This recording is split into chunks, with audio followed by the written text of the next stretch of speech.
Alors on est aujourd'hui le mardi 31 août, on est le 21 Elul.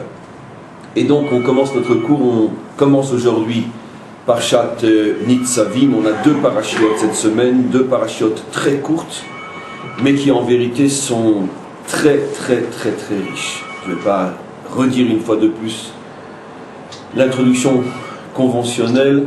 Chaque paracha est la plus riche, la plus importante de toutes, mais c'est effectivement le cas.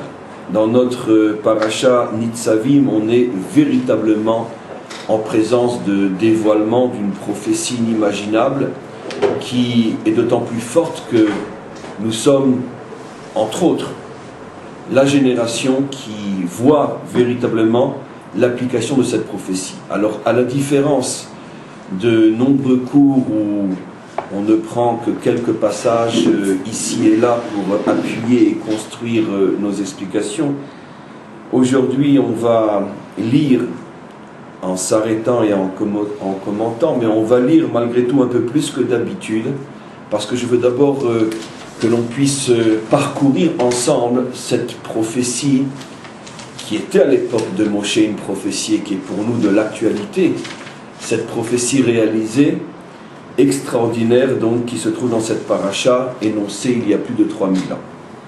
Donc on est dans Parshat Nitzavim, je suis au verset 21. Juste avant, Moshe vient de mettre en garde contre l'idolâtrie, une fois de plus, dans tout le 5e livre, dans toute la Torah en général, mais dans le 5e livre plus précisément. Il vient de nous mettre une fois de plus en garde contre l'idolâtrie, ça veut dire contre l'abandon des valeurs et de la vérité de la Torah, l'idolâtrie sous toutes ses formes, même dans ses formes modernes d'aujourd'hui. Et il dit au verset 21 la chose suivante. Écoutez-moi bien, oui, écoutez-le bien. Ve'amar ador ha'acharon. Et voilà ce que dira la dernière des générations. Ça veut dire Moshe parle clairement pour la fin de l'histoire, c'est-à-dire donc, que signifie la fin de l'histoire? La vie ne va pas s'arrêter, l'histoire ne va pas s'arrêter. On retrouve souvent dans la Torah l'expression Aharit Ayamim, la fin des jours, ou Dor Aharon. Alors, Aharon de quoi? La fin de quoi? Ou souvent l'expression Ketz, qui veut dire aussi la fin de quoi? Alors bien sûr, tout le monde comprend avec un minimum de bon sens et surtout appuyé par l'explication des maîtres, qu'il s'agit ici de la fin d'une tranche historique, c'est-à-dire ce que nous appelons l'histoire jusqu'à la délivrance finale, puisque pratiquement toute la Torah de Moshe, ainsi que toute la Torah des prophètes, parle jusqu'à la délivrance finale. Les prophètes font allusion très clairement à la délivrance finale, des versets en veux-tu, en voilà, dans Ésaïe et autres. Dans le livre de Moshe, on fait souvent allusion à la délivrance finale, mais d'une manière beaucoup plus voilée. Par exemple, comme dans ce verset, Dora Acharon, c'est-à-dire la dernière génération. La dernière génération, encore une fois, de quoi? Eh bien, de cette période historique qui est juste avant la délivrance finale.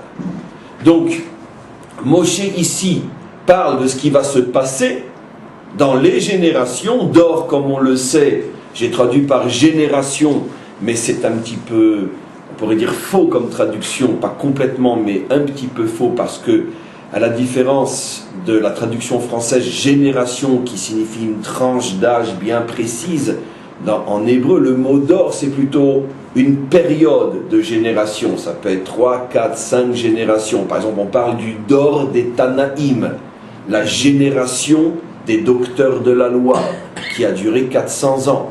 On parle du dor des Amoraïm, la génération de ceux qui ont expliqué la Mishnah, qu'on appelle donc les maîtres de la Gemara, et ainsi de suite. Donc un dor peut être 200, 300 ans, 400 ans, pas beaucoup plus, mais ça peut être une période de quelques siècles. C'est la raison pour laquelle nous savons que le dor Aharon, ce qu'on appelle la dernière génération, dure à peu près 300 et quelques années, celle qu'on appelle dans un autre langage Ikvata Demshicha, la génération du talon messianique. On a parlé du talon, c'est-à-dire c'est la période historique qui précède la délivrance finale.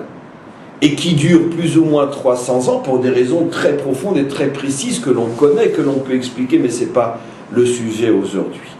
Donc en tous les cas, Moshe prévoit qu'il y aura un Dor Acharon, il y aura une fin de cette histoire qui a commencé avec la faute, et qui est finalement l'histoire de la faute, des fautes et de la réparation de la faute et des fautes, pour nous amener jusqu'à la délivrance finale. Et donc cette fin d'histoire s'appelle Dor Acharon. C'est donc très simplement et tout simplement, entre autres, notre génération qui faisons bien évidemment partie du Dor Acharon. Les versets qui suivent vont le prouver. Alors voilà ce que dit Moshe. Donc je vous dis, on est en pleine prophétie. N'oublions pas le contexte, ça a été dit il y a 3000 ans. Ve'amar Dor Acharon. Et voilà qu'en fin d'histoire, Bnechem asher yakumu ma'acharechem, parleront les enfants qui sont vos descendants, Ve'anochi asher yavo me'eretz rechoka. Alors écoutez bien ce que je vais vous mettre en évidence dans ce cours, quelque chose de tout à fait unique dans toute la Torah. On fait rentrer le Nochi, on fait rentrer le non-juif, l'étranger, dans ce qui va suivre. Et on le met au même niveau que l'enfant juif dans ce qui va suivre. C'est-à-dire que le verset précise que l'enfant juif, notre descendant, ainsi que le non-juif, vont être ensemble les acteurs de ce qui va suivre. Jamais dans toute la Torah de Moshe, vous trouverez un verset de ce type-là, où on fait témoigner le non-juif, et en plus, dans le même verset qui parle du témoignage d'un juif. Comme on est dans les derniers instants avant la délivrance finale, on peut déjà commencer à entrevoir la réponse à la question que je demande, puisque la délivrance finale concerne l'humanité tout entière. C'est donc bien la preuve, et c'est pour ça que c'est la seule fois dans toute la Torah où on associe le non-juif au juif, parce que là il s'agit, comme on va le lire, il s'agit de quelque chose qui concerne l'humanité tout entière, puisqu'il s'agit de la prise de conscience qui sera celle du monde dans les derniers instants avant la délivrance finale. Et donc on voit très clairement, d'une part parce qu'il est dit Acharon, la dernière génération, et d'autre part parce que le non-juif intervient lui aussi, qu'on est bien en présence de la dernière génération avant la délivrance finale. Donc, je me répète, je le sais, mais c'est pas grave, ça concerne les non-juifs aussi. Et regardez la suite. Asher yavo me'eretz rechoka. Ton descendant juif, dit Moshe, ainsi que le non-juif qui l'accompagnera, viendront des endroits les plus éloignés de la terre. Pourquoi préciser me'eretz rechoka?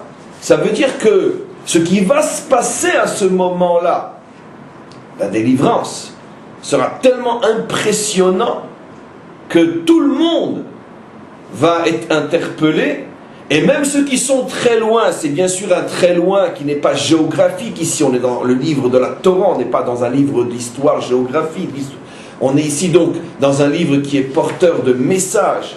Et donc quand la Torah parle d'Eretz Rechoka, ça veut dire même ceux qui sont les plus éloignés, qui ne se sentaient pas et jamais concernés par l'histoire d'Israël, même eux tout d'un coup vont se réveiller, vont se mettre à poser des questions. Je continue. Verraou et makot haaretzai. Et ils verront combien cette terre a été frappée. On parle bien sûr de notre terre. De quel coup s'agit-il? Comme on va le voir, que la terre est complètement désertique, que la terre est abandonnée. Verraou et makot haaretzai. Ils verront tous les coups que cette terre a pris. Vet tachalouéa. Et son affaiblissement. Asher chila Hashem ba. Combien Dieu l'a affaibli, combien il l'a rendu, on pourrait dire, misérable. C'est-à-dire, c'est quoi une terre misérable? Gofrit vamelar. Une terre remplie de soufre et de sel. Srefa. Entièrement brûlée. Brûlée dans le sens que, comme on va le voir, rien n'y pousse. Elle est brûlée par le soleil. Elle n'a pas été arrosée, elle n'a pas été abreuvée. Il n'y a pratiquement pas de pluie dans ce pays. À plus forte raison lorsque les Juifs n'y sont plus. Il ne pleut pas, car les seuls qui peuvent amener la bénédiction dans ce pays sont les Juifs, les enfants de cette terre. Donc une terre qui est sous un soleil de plomb pendant 2000 ans, qui n'est pas arrosée parce qu'il n'y a pas de cultivateur, et qui est pratiquement 10 mois sur 12 sous l'effet d'un soleil inimaginable, elle est complètement brûlée, cette terre-là, comme si on y avait parsemé du sel.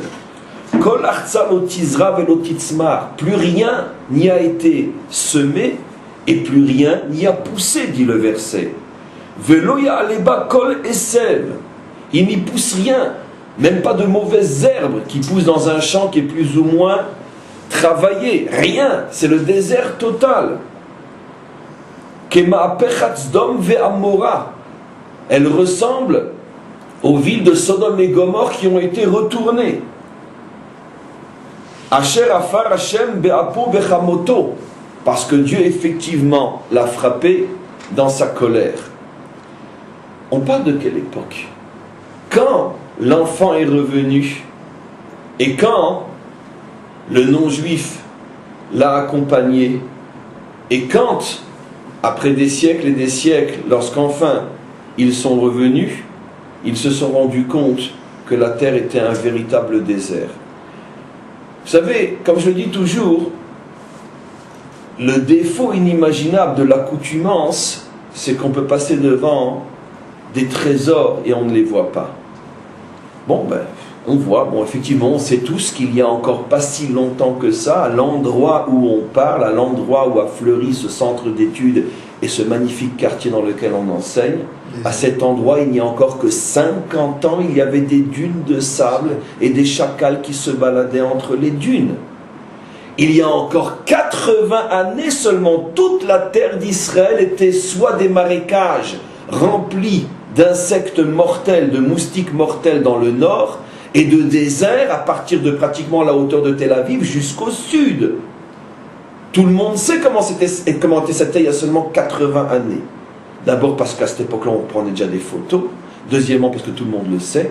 Et troisièmement, parce qu'on a encore suffisamment de juifs qui ont vécu cette époque-là pour nous témoigner de l'état dans lequel cette terre se trouvait. Mais de toute façon, le monde entier le sait, puisque même les historiens non-juifs ont témoigné pendant des siècles et étaient stupéfaits de voir comment une terre qui avait été à ce point florissante pouvait être à ce point un désert ou un marécage. Mais ça, tout le monde donc le sait. Donc quand on lit ce verset, on ne se rend pas bien compte de la puissance du message. Mais mes amis, qui nous dit ça? Moshe. À quelle époque? À une époque où cette terre s'appelait le jardin de Dieu sur terre, le paradis terrestre, où c'est marqué déjà à l'époque de quoi? Déjà à l'époque d'Abraham.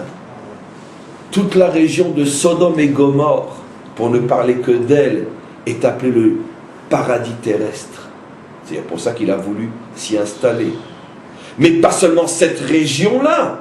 Comment est appelé l'ensemble de la terre d'Israël? Une terre où coule le lait et le miel. Combien de personnes fortes et robustes et jeunes et solides a-t-il fallu pour porter seulement une seule grappe de raisin lorsque les explorateurs sont revenus de leur mission après 40 jours? Il en a fallu 10 sur les 12 pour porter une grappe de raisin comme la Torah le dit. Donc une terre avec une abondance inimaginable. Il faut quand même le faire. Lorsqu'on est en face d'une terre pareille, prévenir qu'un jour, les descendants de nos descendants reviendront et trouveront devant eux une terre recouverte de sel et de soufre où rien ne pousse, brûlée par le soleil, qui ressemble plus à une terre après une explosion atomique, Sodome et Gomorrhe, qu'à une terre qui a un jour été habitée, qui en plus est appelée la terre où coule le lait et le miel dans toutes les langues et toutes les traductions, une terre qui faisait pousser des grappes qui nécessitaient 10 personnes pour les porter, une terre qui avait dans toute la vallée du Jourdain une telle abondance qu'on appelait cet endroit-là le paradis de Dieu.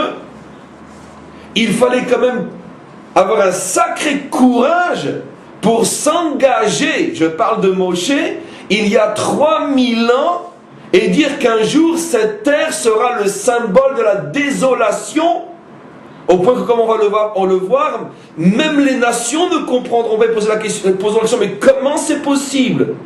Donc vous voyez bien qu'on est en présence ici d'une prophétie authentique. J'insiste, parce que pour compreniez la puissance de ce qui va suivre. Sans le cours d'aujourd'hui, je pense que tous, Shabbat, on aura lu ou entendu ce verset, mais on n'aura pas tout d'un coup rebondi sur notre siège en se disant mais qu'est-ce que je suis en train de lire? Comprenez comment l'habitude use et tue. Donc, je referme la parenthèse. Donc, on est à quelle période de notre histoire? On est tout simplement ici, quelques décennies avant la nôtre. Nous, on est déjà bien avancé dans la description que Moshe fait. Viendra un jour où, après des siècles d'absence, vos enfants reviendront sur cette terre après y avoir été chassés comme on va le voir. Ils trouveront une terre qui aujourd'hui devant mes yeux et vos yeux s'appelle la terre où coule le lait et le miel, mais un jour s'appellera la terre de sel et de soufre où rien ne pousse, où rien ne vit. Voilà ce que dit Moshe dans la Torah. Comme je le rajoute souvent, si un jour quelqu'un vous demande dans la rue, prouve-moi que la Torah est vraie. Surtout ne commettez pas l'erreur de faire de la philosophie et de vous tordre la tête à chercher des réponses je ne sais où. Amenez-le tout simplement par Shatnit Savim et dites-lui, regarde, lis, comprends, interprète. C'est pas la preuve absolue que la Torah est divine. Comment un homme il y a 3500 ans qui a la Suisse en face des yeux, où coule le lait et le chocolat, dit qu'un jour, cette terre sera ruinée, son peuple sera chassé, mais qu'il reviendra et trouvera la terre désertique et la fera, comme on va le voir par la suite, refleurir. Comment un homme peut s'engager et dire de telles choses? Il l'a écrit. Si ça ne se réalise pas, on le fout lui et ce qu'il a écrit à la poubelle. Moshe s'est engagé et nous sommes les témoins de l'authenticité de son engagement. Voilà la preuve de l'authenticité absolue de la Torah. Pas besoin de chercher ailleurs. J'ai eu un grand-père, moi, qui est venu en 1916, qui voulait amener toute la famille, et qui est venu quelques semaines ici, qui a acheté des terrains, 2 terrains, encore qu'un on n'a jamais retrouvé, et qui a dit c'est le désert, c'est invivable, il n'y a rien, on ne peut pas partir en Israël. Même les historiens non-juifs l'ont écrit. L'expression, d'ailleurs quelqu'un va me la rappeler, mais comme vous le dites, l'expression ça ressemble à Sodome et Gomorrhe a été écrit par un historien non-juif très connu qui a fait le tour du Proche-Orient. Comment il s'appelait? Chateaubriand. Et qui a, peut-être Chateaubriand, et qui a écrit loin, cette terre est Sodome et Gomorrhe.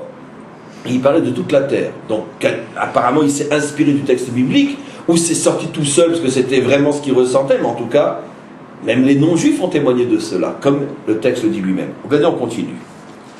Ve'amrou, mais regardez la partie la plus importante du texte. Ve'amrou kol hagoyim, puisqu'on parle que les nations elles-mêmes sont concernées, elles-mêmes voient ce qui se passe. Ve'amrou kol hagoyim, et toutes les nations diront à ce moment-là, Alma asa Hashem kachal haaretz azot. Mais pourquoi Hashem a à ce point frappé cette terre? Je m'arrête au niveau de la question. On est dans le Dora Acharon, on est dans les dernières générations avant la délivrance finale. Il y aura bientôt le grand et vrai dévoilement qui remettra tout le monde et toutes les idées et toutes les idéologies à leur véritable place. La vérité va enfin se dévoiler. Et donc, les nations se posent la question, mais pourquoi finalement cette terre, donc cette nation, a à ce point été détruite? Pourquoi il se pose la question maintenant et pourquoi il ne se pose pas la question avant? Parce que, n'oublions pas ce qu'a dit le verset que nous avons lu au début de ce cours. Le juif aussi revient. Et c'est ce qui interpelle maintenant le non-juif. Si cette terre était restée déserte et que les juifs n'étaient jamais revenus, Alors la fameuse thèse qui va être contredite ici, la fameuse thèse qui a servi, on pourrait dire, de fondement à toute la religion chrétienne, ou d'une certaine manière même à l'islam, en tous les cas, toutes les religions qui sont issues du judaïsme, et qui disent, ils ont fauté, Dieu les a abandonnés, et l'exil éternel d'Israël, ainsi que la destruction éternelle de cette terre, sont les témoins vivants, l'exil et la destruction, les témoins vivants de l'abandon à cause des fautes, ou l'abandon parce que ils n'ont pas accepté pour les chrétiens la nouvelle alliance, ou ils n'ont pas accepté pour les musulmans la vérité vraie, la nouvelle et la dernière. Si les Juifs n'étaient jamais revenus sur leur terre, bien au contraire, les nations n'ont pas de questions à poser, ils n'en posent pas, puisque la réponse est évidente. Pourquoi la terre est détruite? Mais parce qu'ils ont abandonné Dieu, et parce que quand on leur a tendu la perche d'un nouveau testament, d'une nouvelle alliance, ils ne l'ont pas saisi. En plus, ils ont été contre cette nouvelle alliance. Donc, vous voyez bien pourquoi la terre est détruite. Et le juif en exil, le juif errant est le symbole vivant de la colère de Dieu contre ce peuple qui n'a pas voulu la nouvelle alliance, qu'elle soit chrétienne ou musulmane. Donc tant que les juifs ne reviennent pas, il n'y a pas de problème, il n'y a pas de question. Mais regardez, je tremble, la puissance du texte. Comment que le texte est précis. Si ce qui dérange les goyim, c'est que la terre soit transformée en sel et en soufre. Pourquoi attendent-ils la dernière génération pour poser la question? Je répète la réponse, qui est évidente, parce qu'ils n'ont pas besoin de réponse, ils la connaissent. Tant que Israël est en exil, on sait tous pourquoi la terre est détruite. Pour punir, pour l'éternité, ce peuple qui n'a pas accepté la nouvelle alliance. Mais maintenant que le juif revient, c'est le début du verset, alors le non-juif ne comprend plus rien. On s'affole au Vatican, on s'affole partout, mais qu'est-ce qui se passe?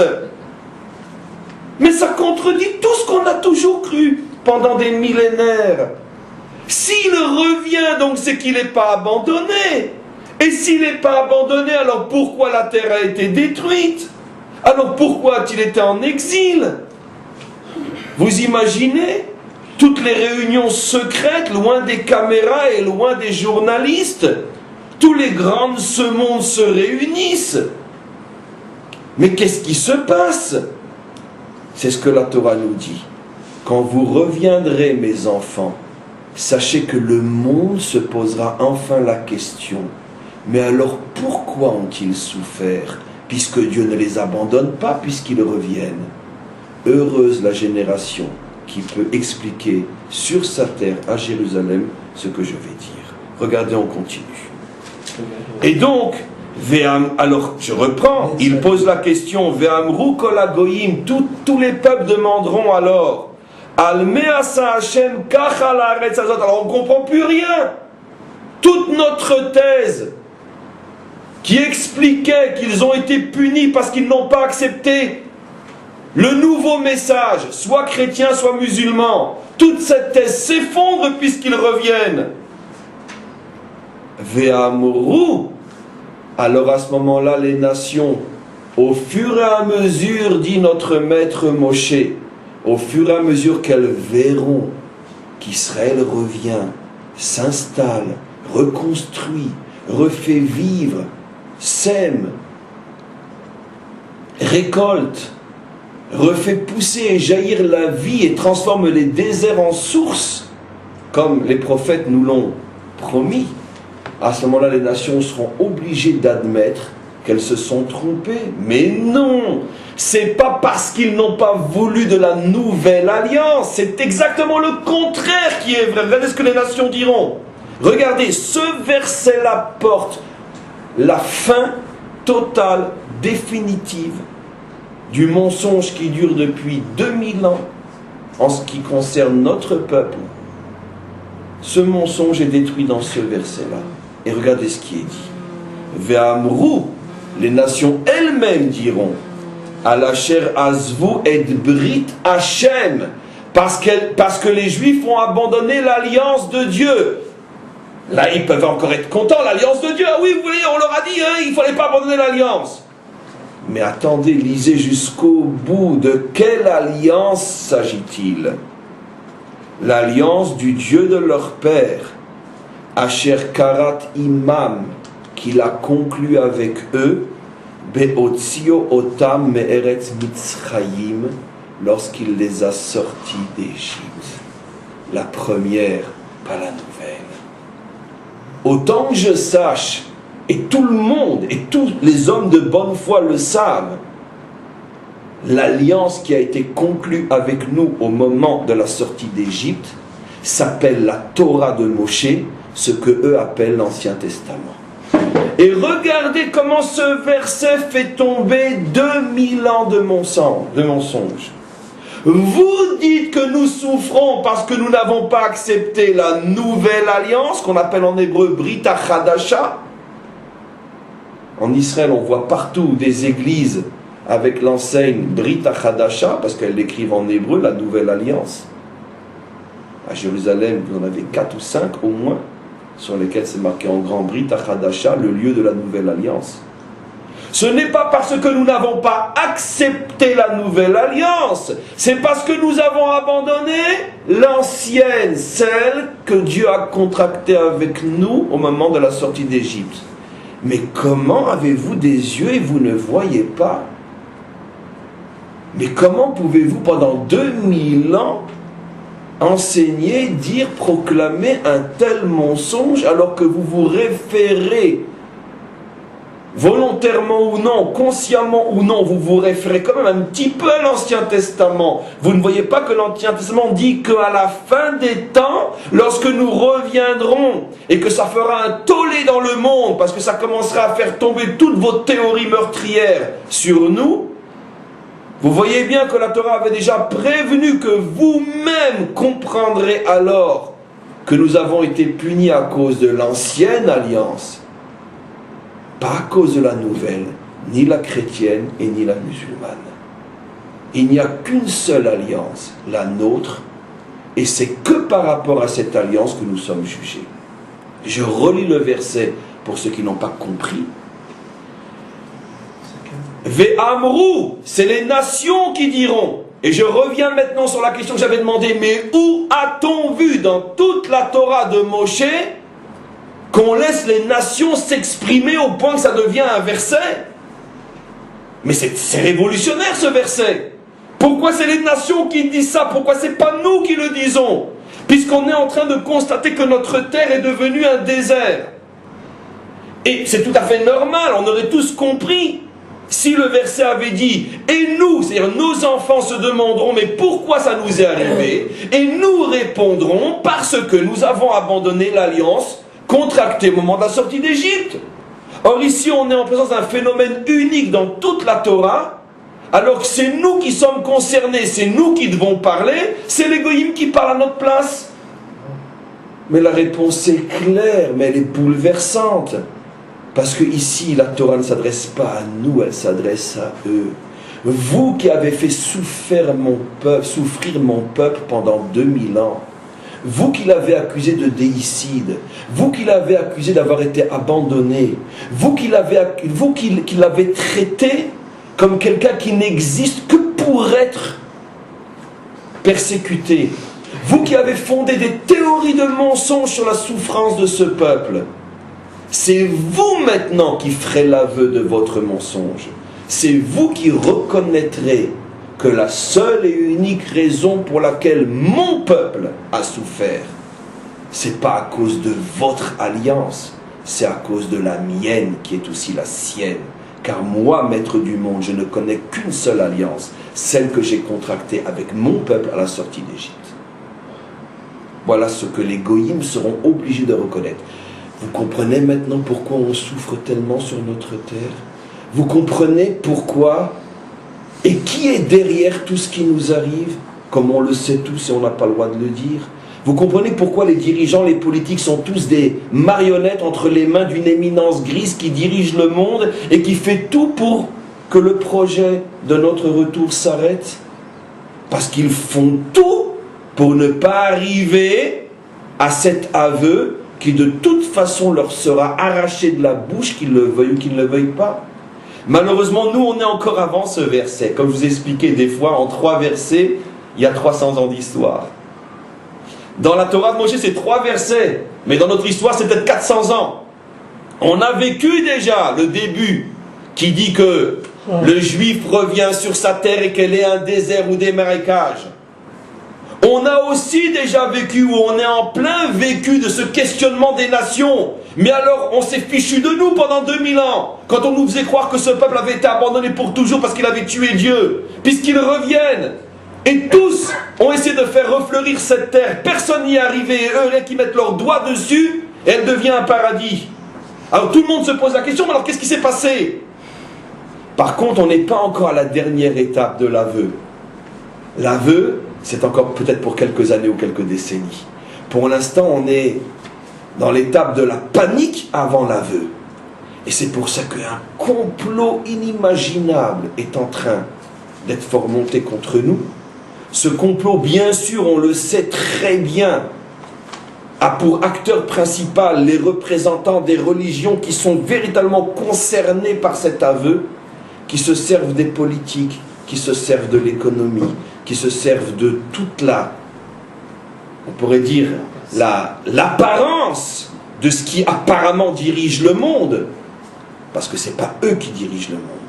Ceux qui dirigent le monde sont les éminences grises, comme toujours dans l'histoire, qu'on ne voit pas, dont on ne parle pas, mais qu'on devine et qu'on ressent. C'est eux qui, derrière, font monter et descendre qui ils veulent, quand ils le veulent. Et le souci est un et unique, détruire la nation d'Israël. Parce que si cette nation réussit, qu'est-ce qu'on va continuer à dire? C'est la fin de tout ce qu'on a construit pendant 2000 ans.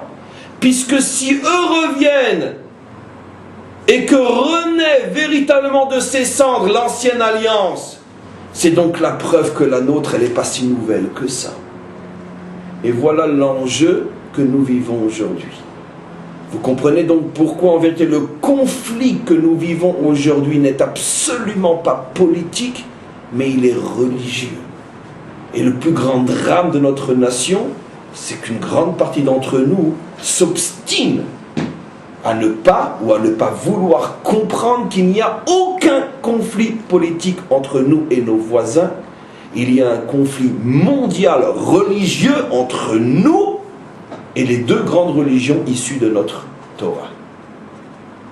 Et c'est ça le seul et unique véritable problème. Et aujourd'hui, l'un en se cachant derrière l'autre, mais ensemble, nous attaquent parce que leur peur véritable est que si nous continuons à réussir, c'est la fin de ce qu'ils ont construit les uns pendant 2000 ans et les autres pendant quelques siècles. C'est ça le vrai problème ici. Alors maintenant on continue. Si je m'en sors, j'aurai vraiment de la chance.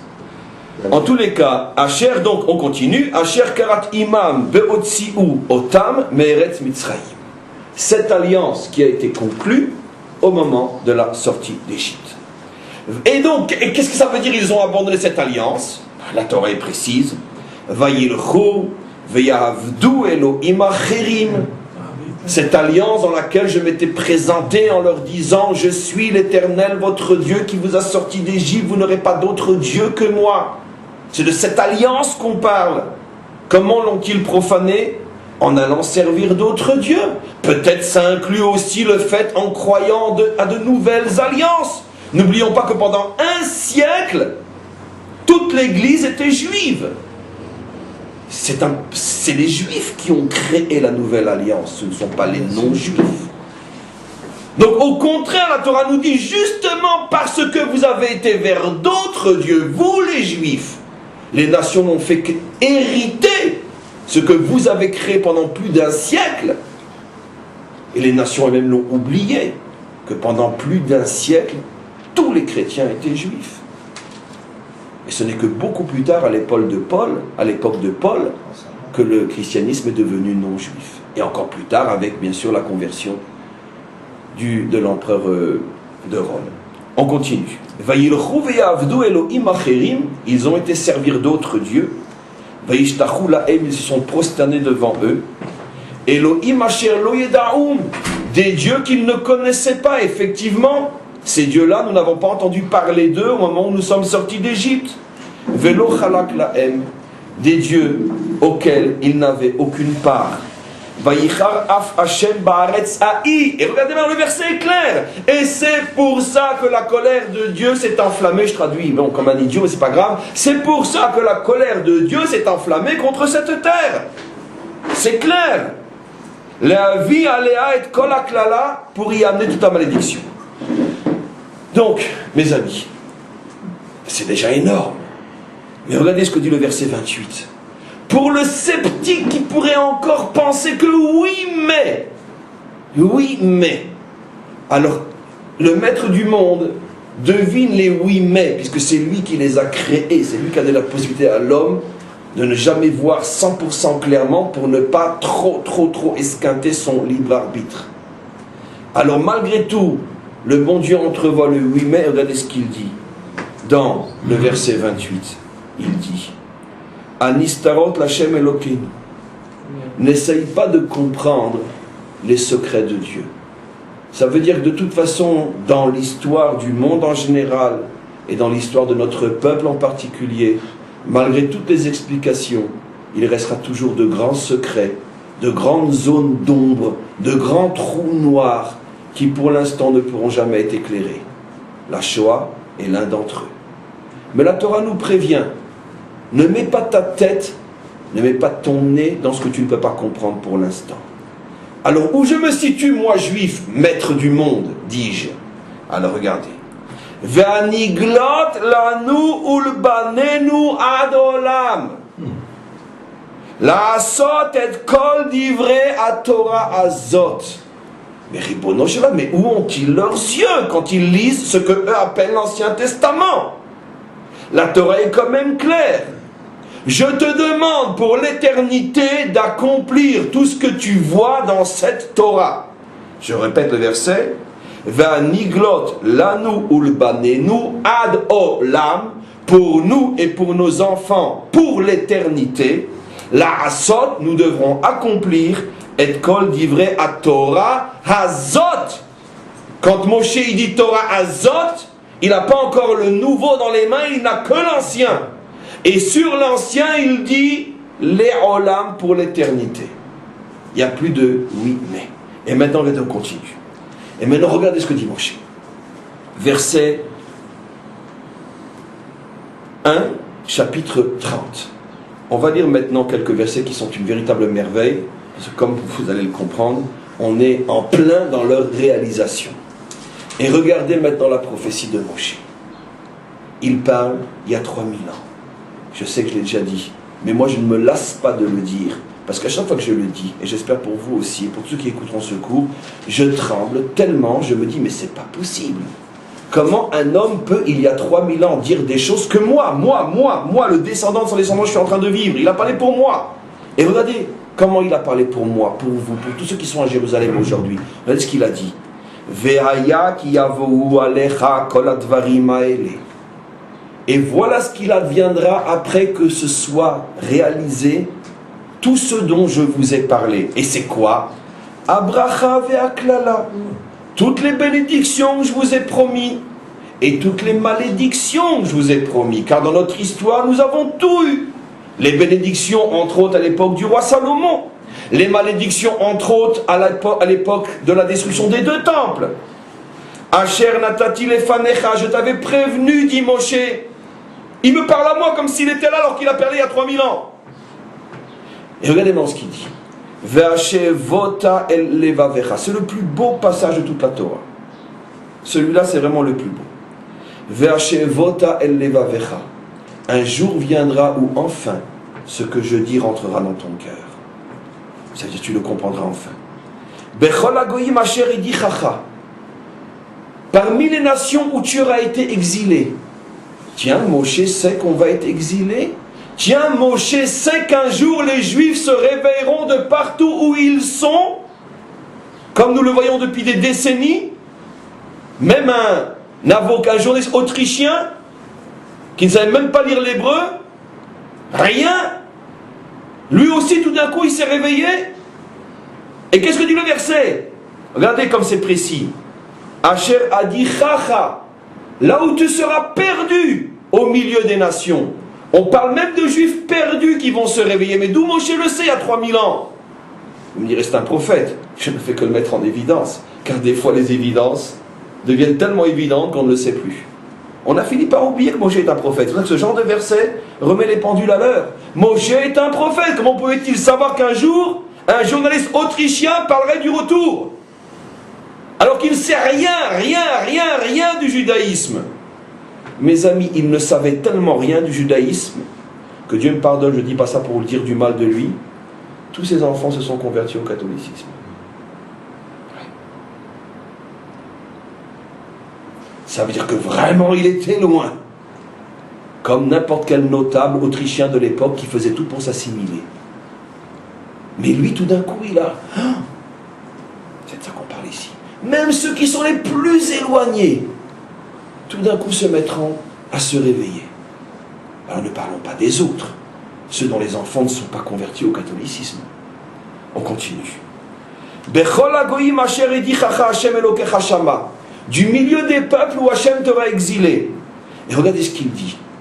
Veshavta ad Hashem Elokecha. Tu entameras un retour qui te ramènera jusqu'à Dieu. C'est vrai, le réveil de cet Autrichien était encore à des années-lumière d'être un retour vers Dieu. Mais il a entamé. Ad, le verset est précis. Veshavta ad. Il faut absolument que nous comprenions l'hébreu. Parce que l'hébreu est fondamental dans ce genre de verset. Veshavta ad signifie que tu entameras un processus de retour jusqu'à. Ça peut prendre des décennies. La Torah nous a prévenus. Ne commets pas l'erreur de te dire « Oh oui, mais lui, il n'était pas religieux, et puis toute cette bande de nuls, de zut qui ont... » Mais non, le verset te prévient. Veshavta ad, c'est un long processus de retour qui commence parmi les nidachim, qui commence précisément parmi ceux qui sont les plus éloignés. Mais regarde, nous, un siècle après, qu'est-ce qu'on constate? C'est qu'effectivement, non seulement le retour a suivi son cours, il a été de plus en plus fort, et pas seulement sur le plan physique, sur le plan spirituel. Prenons l'exemple rien que de notre communauté. Rappelons-nous comment nous étions encore il y a quelques années et comment nous sommes aujourd'hui. Tout Israël est en train de revenir. Le processus est un processus de retour, non d'éloignement. On le sait tous, on le voit tous, on le vit tous. La Torah ne s'est pas trompée. Un long mais sûr processus de retour. Qui aboutit où? À Hashem Elokecha. Ce sont tous les Chosrim Betchouva par milliers que nous voyons se rajouter les uns après les autres chaque jour sur notre terre. C'est phénoménal ce qui se passe aujourd'hui. Regardez maintenant. Veshavta ad Hashem Elokecha veshamata bekolo. Et tu finiras enfin par entendre sa voix. Kechol asher anochi metzavecha ayom. Et regardez, et tu reviendras à ce que je t'ordonne aujourd'hui. À la fin des temps, vous reviendrez à ce que je vous ordonne aujourd'hui. Mais Ribono shel olam, mais il ne voit pas les autres, ce que Moshe nous dit. Il ne parle pas d'une nouvelle alliance, d'une nouvelle religion, d'une nouvelle croyance. Votre retour est vers ce que je vous ordonne aujourd'hui. Aujourd'hui, Moshe nous ordonne, quand il parle de manger kasher. Et donc ce qui rentre dans la bouche est aussi important que ce qui sort de la bouche. Aujourd'hui, Moshe nous demande de circoncire notre chair et pas seulement notre cœur. C'est à ça que Moshe fait allusion lorsqu'il dit ce que je vous ordonne aujourd'hui. On continue. Toi et tes enfants, vous reviendrez vers moi de tout votre cœur et de toute votre âme. Et regardez ce magnifique verset. Veshav Hashem Elokecha et Shevutecha. Et Dieu reviendra avec tes exilés.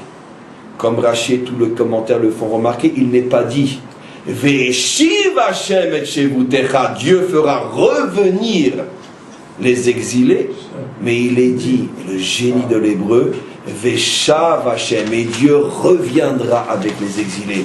Rachi s'étonne, qu'est-ce que ça veut dire que Dieu revient? Dieu est-il en exil? Et Rachi répond oui. Lorsque Israël est en exil, Dieu est en exil. C'est-à-dire en bon français, l'identité véritable de Dieu s'est voilée, en même temps que l'identité véritable d'Israël s'est voilée.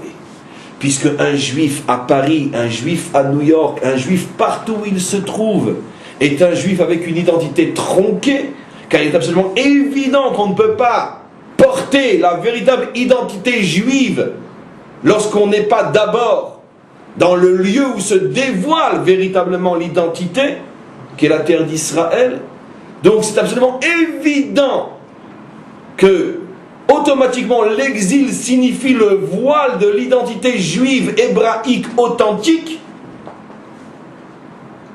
Mais ça, on le savait, ou du moins, si on est honnête, on est prêt à le reconnaître. Mais on ne savait pas que cela accompagnait aussi le voilement de l'identité divine. Ce qui veut dire que tant qu'il y a un juif en exil, Dieu est en exil. Ça veut dire qu'on ne peut pas connaître Dieu véritablement. Donc comment peut-on parler d'une nouvelle religion alors que Dieu est complètement voilé et que plus personne ne peut le connaître, précisément parce que Israël est en exil? Voilà comment, en 2 mots, la Torah révèle un des plus grands secrets de notre histoire. Vous avez intérêt, juif, à revenir vite sur votre terre. Parce que chacun d'entre vous, qui, chaque matin, va encore faire les slichot à Paris, va encore faire les slichot à New York ou je ne sais où, est responsable du voilement de l'identité divine. C'est ce que les évangélistes disent. Et donc, comment? C'est ce que les évangélistes disent. Oui, d'une certaine manière, puisqu'ils veulent que l'on revienne tous ici. Avec énormément de nuances, malgré tout, que je ne peux traiter ici dans ce cours. Parce que c'est absolument évident qu'il y a forcément des nuances énormes, essentielles et fondamentales entre ce que nous disons et entre ce que d'autres disent, même si souvent ce que d'autres disent, malgré tout, converge énormément vers la lettre et l'esprit de ce que je dis. Donc, automatiquement, le verset nous explique Veshav Hashem et Shevutecha, Dieu revient avec les exilés, ce qui veut dire donc, encore une fois, qu'on ne se joue pas la comédie, qu'on ne se cherche pas de bonnes excuses, il n'y a pas de dévoilement de Dieu en dehors de la terre d'Israël, ou pour le dire d'une manière plus claire encore, il n'est pas possible de révéler l'identité de Dieu tant que le dernier des Juifs en exil ne sera pas revenu. Et sur ce que je viens de dire maintenant, tel que je viens de l'exprimer, personne au monde, aucun maître d'Israël ne s'est opposé à une affirmation pareille. Ils ont tous dit ce que je dis, mais chacun à leur manière, et tous ceux qui n'ont pas encore compris ça ne font que falsifier l'enseignement du maître auquel ils se réclament. Car il n'y a aucun maître sérieux au monde qui peut dire que l'on peut dévoiler véritablement Dieu en dehors de cette période où tous les Juifs seront revenus. Comme le rabbi, par exemple, insiste constamment pour dire cette phrase qui est devenue pratiquement son leitmotiv, Velo nidar mimcha shum nedar, personne ne restera à l'extérieur. Tant qu'il n'y en a encore qu'un à l'extérieur, l'identité divine ne peut pas se dévoiler à la perfection. Et c'est la raison pour laquelle le verset ici est au singulier. Tous les commentaires font remarquer que puisqu'on est en train de parler du retour d'Israël, comment se fait-il que depuis le début de la lecture, on parle au singulier, tu reviendras, etc. Alors on sait, à un niveau simple, parce que Israël est appelé comme une entité unique au singulier. Mais c'est une explication juste, mais qui reste la première. À un niveau plus profond, c'est pour bien nous faire comprendre que pour que Dieu revienne, il faut que chacun en particulier revienne. Et tant qu'il en reste encore un, Velo nidar mimcha shum nedar, tant qu'il en reste encore un, il y a quelque chose de Dieu qui ne peut pas se dévoiler. Et les commentaires donnent un exemple extraordinaire pour montrer ça. Vous savez que dans la loi du bain rituel, le mikvé, si on se trempe pour se purifier et qu'il ne reste ne serait-ce qu'un cheveu dehors, même 1 millimètre de cheveux dehors, c'est comme si la personne ne s'était absolument pas trempée et elle doit tout recommencer. Ce qui veut dire que même si 99,9% du corps est immergé dans l'eau, un cheveu rend caduque toute l'immersion. C'est exactement. Puisque la délivrance est aussi et surtout la purification de notre peuple, comme il est dit, et je verserai sur vous des eaux de vie qui vous purifieront, Veti artem lifne Hachem, vous serez purifiés devant Hachem, dans Ézéchiel et d'autres prophètes. Automatiquement, puisqu'on compare la délivrance à une purification, il est donc clair que s'il reste un cheveu, c'est-à-dire un juif dehors, la purification ne peut pas se faire véritablement. Oui. Quelle différence entre nous et Amalek à ce niveau-là? Si vous dites à cause de nous ou d'un juif qui est en exil, le nom d'Hachem il n'est pas entier, ou du moins il est pas entier sur la terre d'Israël, et Amalek a divisé le nom de Dieu en il n'y a aucune différence entre nous et Amalek d'un point de vue israélien. Tu as parfaitement raison. Le fait que Dieu est en exil, par le fait que chaque juif est en exil, empêche le dévoilement du nom divin. Je répète à haute voix ce que tu as voulu dire. C'est apparemment ce que la Torah accuse Amalek d'avoir fait ou d'avoir voulu faire, de voiler le nom de Dieu, de l'avoir coupé en deux, rappelez-vous tous ces coups, etc. Bon, peu importe. La question est-ce qu'apparemment c'est un comportement amalécite? Oui, non, oui et pourquoi? Non d'abord parce qu'il est absolument évident qu'il n'y a aucune comparaison à faire entre la raison pour laquelle un juif reste à Paris et la raison pour laquelle Amalek nous met dans un four crématoire pour qu'on ne vienne pas en Israël. La comparaison, j'ai pas besoin d'aller plus loin. Mais malgré tout, je vais aller malgré tout plus loin. C'est en vérité à cause d'Amalek que le juif ne revient pas, c'est toujours à cause de lui. Parce que Amalek n'est pas seulement un personnage qui nous met dans les fours. Au moment où on revient sur notre terre et que le moufti de Jérusalem se dépêche de dire à Hitler, il faut absolument stopper ça, comme on le sait, tout de suite, quelques mois après, la solution finale est déclarée. Tout de suite après la rencontre entre le moufti et Hitler, comme on le sait, on se fatigue de le répéter. Donc, c'est pas seulement celui qui nous met dans les fours pour que nous ne revenions pas à Jérusalem. Donc aucune comparaison possible avec celui qui reste à Paris parce que là-bas il a la Parnassa et ici il pense ne pas l'avoir. Mais en vérité c'est toujours à cause d'Amalek, parce qu'Amalek c'est pas seulement physique, c'est aussi spirituel. C'est quoi la clipa d'Amalek? C'est quoi l'impureté d'Amalek? Comme on le sait, entre autres c'est le doute. C'est celui qui me décourage. Et donc automatiquement, après toutes les explications que pourra te donner celui qui n'a pas le courage de monter en Israël, après que tu aies tout entendu et que tu cherches maintenant, bon allez, conclusion, c'est quoi ton problème? Tu as un doute, est-ce que tu vas réussir ou non? Parce que si tu étais sûr que tu vas réussir, tu ne serais même plus là-bas pour qu'on puisse en parler. Or finalement, à quelques exceptions près, et quand je dis, je précise, j'allais encore une fois oublier de le faire. Ça m'a d'ailleurs causé tellement d'ennui que je le reprécise. Quand je parle de venir en Eretz Israël, je parle de tous ceux qui sont l'écrasante majorité, qui n'ont pas, au moment où je parle, une obligation d'être là où ils sont, parce que s'ils ne sont pas là-bas, il y aura une catastrophe qui va se produire. Par exemple, je sais pas, quelqu'un qui est à la tête d'une école, à ce moment-là, s'il dit je m'en vais, à quoi 2000 enfants vont se retrouver sans chinour. Il faut être intelligent. Il y a malgré une construction. Je ne parle pas de quelqu'un qui œuvre pour le peuple juif quelque part dans le monde et que s'il s'en va, il va mettre dans une difficulté énorme des dizaines, des centaines de gens qui dépendent de lui.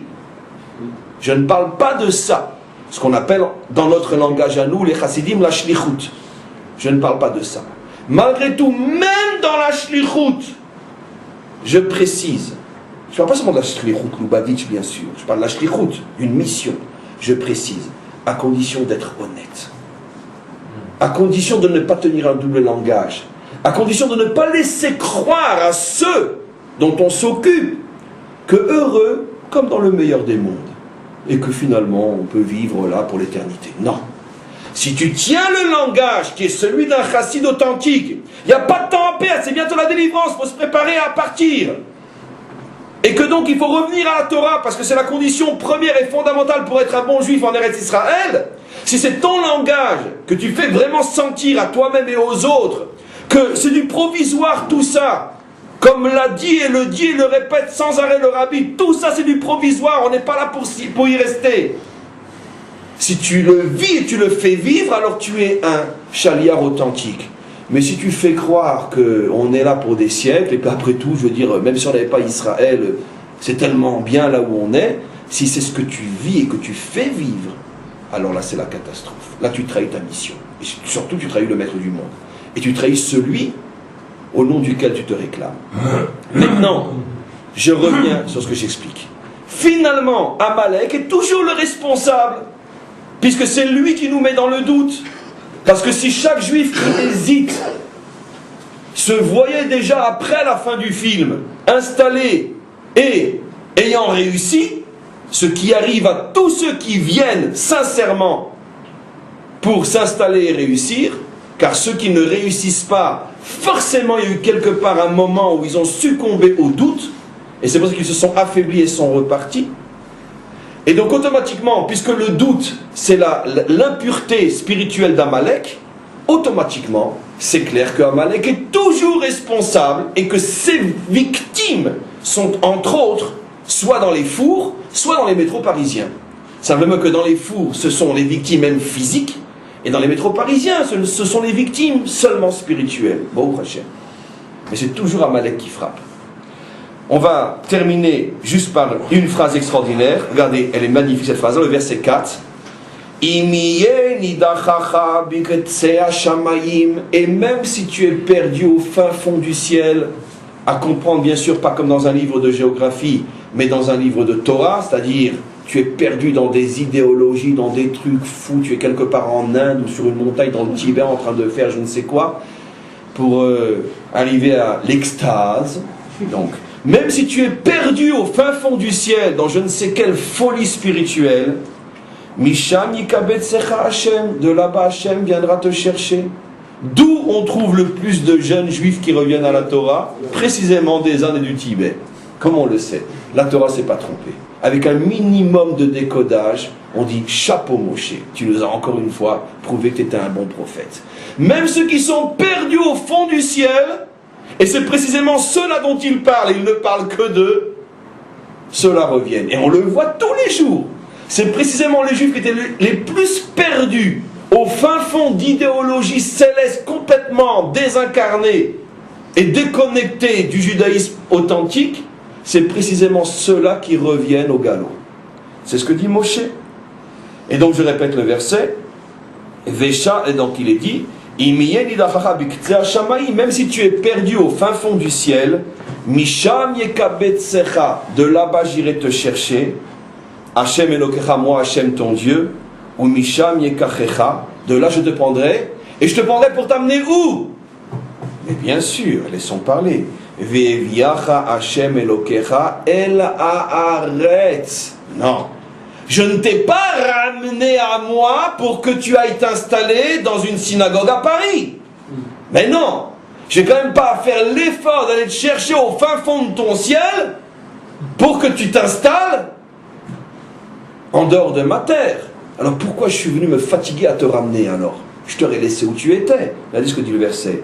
Ve'aviecha Hashem Elokecha el haaretz, et Hashem ton Dieu te ramènera sur la terre Asher Yarshu Avotecha, qu'il a donné à tes pères. Donc c'est clair. C'est incontournable. Je ne sais pas comment, avec un texte comme ça, on peut encore dormir tranquille si on n'essaye pas au moins de le vivre et de l'assumer chacun à notre niveau. En tous les cas, vous voyez que ce texte est une prophétie absolument époustouflante On a montré comment elle était véritablement une prophétie de la fin des temps, puisqu'elle s'adresse aux nations essentiellement. Ce n'est que vers la fin du cours et vers la fin des versets que je suis revenu à un problème plus juif qui nous concerne. Mais en vérité, que ce soit le début du cours ou la fin du cours, on comprend bien que c'est véritablement de notre actualité que Moshe parlait il y a 3000 ans. On est véritablement la génération. C'est pour ça que n'oubliez pas ce passage. Les 30 premiers versets de Parshat Nitzavim sont la preuve absolue. Premièrement, de l'authenticité de la prophétie de Moshe. Deuxièmement, de l'authenticité de la prophétie de la Torah. Troisièmement, de l'authenticité de l'histoire juive. Puisque l'histoire juive, comme on le verra encore un peu plus demain, correspond en tout point, puisque nous sommes là pour le témoigner, à tout ce qui a été prévu il y a déjà 3000 ans. Donc, tout est vrai, absolument vrai. Donc, à titre, encore une fois, d'application la plus concrète, la plus technique, si vous avez un jour à discuter avec quelqu'un sur l'authenticité que je viens de décrire, 1, 2, 3, 4, ne cherchez pas des preuves religieuses, philosophiques, scientifiques, c'est de la foutaise tout ça. Rapportez 30 versets et dis-lui, voilà, débrouille-toi avec maintenant, reviens voir dans quelques jours. Et si tu as affaire à quelqu'un d'honnête, c'est sûr qu'il va dire, vous avez raison. Et si tu as affaire à quelqu'un de malhonnête, de toute façon, quoi que tu lui dises, il n'acceptera pas. Donc au lieu de perdre ton temps à des démonstrations mystiques et tout ce que tu veux, ou scientifiques, selon le tempérament de celui que tu as en face de toi, traduis-lui ce texte s'il ne le comprend pas en hébreu, et dis-lui, viens me revoir dans une semaine. Et là tu vois tout de suite, homme honnête, j'ai tout compris, homme malhonnête, rien n'y fera. En tout cas pour l'instant, parce que personne n'est perdu à long terme. On s'arrête là pour aujourd'hui, et merci beaucoup.